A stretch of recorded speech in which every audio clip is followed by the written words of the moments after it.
I think to get to where we're going, we need to know where we came from. I'm very much a big component of changing your internal architecture, but most people don't even realize that they have an internal architecture and that there's an external one that was suppressing your internal one. You feel me? Okay, it's giving toxic masculinity.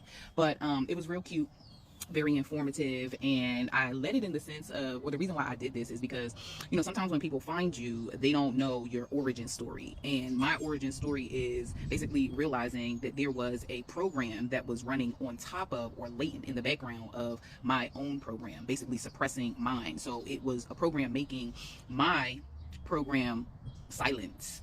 There was a dominant thing running in the background that I had no idea of, and most of us are not aware of it. You know what I'm saying? Most of us are not aware of these programs running in the background.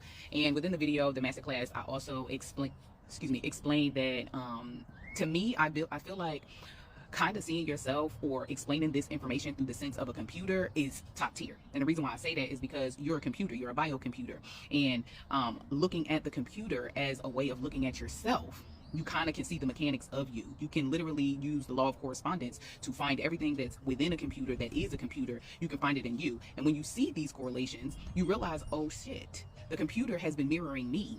The computer is you. You are the device. You know what I'm saying? So understanding these things and connecting like the motherboard as a computer to it being your nervous system. You know what I'm saying? And figuring out how your operating system, same as a computer, has a code within it, is a source code within it. And your source code has been infiltrated. And someone has put a different code in that make you believe that it is your blueprint, but it's not. And restructuring, reconfiguring, and rewiring yourself for your internal architecture is building something, or recoding and encoding something different for you to operate from.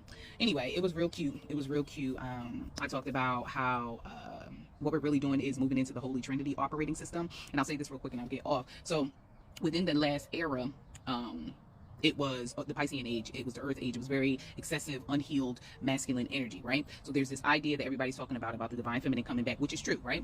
But the thing is the divine feminine is not to be the next new thing. The divine feminine already reigned at one point in time. So you got the divine feminine, that was the dominant frequency, and then the masculine was the dominant frequency. The next after that is not about going back to the divine feminine, it's about the wholeness, right? So the mother, the divine feminine, winds up being the